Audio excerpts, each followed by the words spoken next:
Barely 3 years ago, Nigeria began to build a new capital, here in the middle of the bush, miles from anywhere. So far, nearly £2 billion worth of contracts have been awarded to build the new city in this virgin land. A sparse, barely inhabited area in the geographical middle of the country, it had scarcely seen a bicycle, let alone a bulldozer, until the construction companies moved in. But progress has been tough, and it's hard to imagine, looking from the roof of this uncompleted Sheraton hotel to the skeleton of another five-star hotel in the distance, that in between there should already be signs of hundreds of offices and thousands of houses. President Shehu Shagari's idea of moving here by September last year seems a remote dream. But there's no questioning the government's resolve to shift the entire administrative machinery here, lock, stock and foreign embassies. For whatever the cost and the chaos, the rationale for moving is generally accepted. Lagos, the capital since 1914, is fast choking on petrol fumes. Despite the billions spent on flyovers and new roads, it cannot cope with the immense urban migration. Thousands of kilometers of roads were needed to join Abuja with the rest of the federation. Thousands of houses and flats are necessary for the civil servants from the 15 ministries which will all move their headquarters to Abuja.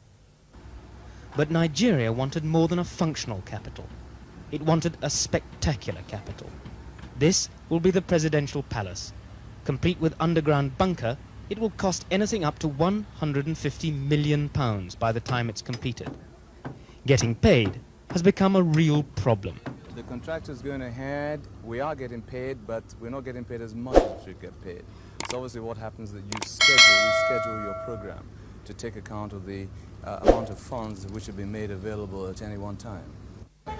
The same applies to the small man. This man has been waiting 5 months for any money, and he makes 3 or 4 trips a month from Lagos to try and get his cash.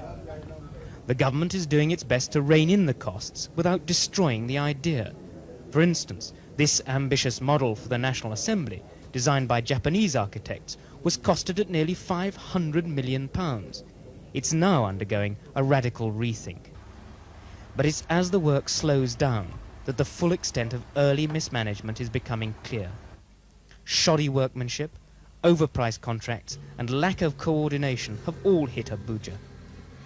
It's hard to believe, looking at the state of Abuja today, that the bush behind me will one day become a bustling new capital city with a population of more than 1 million people.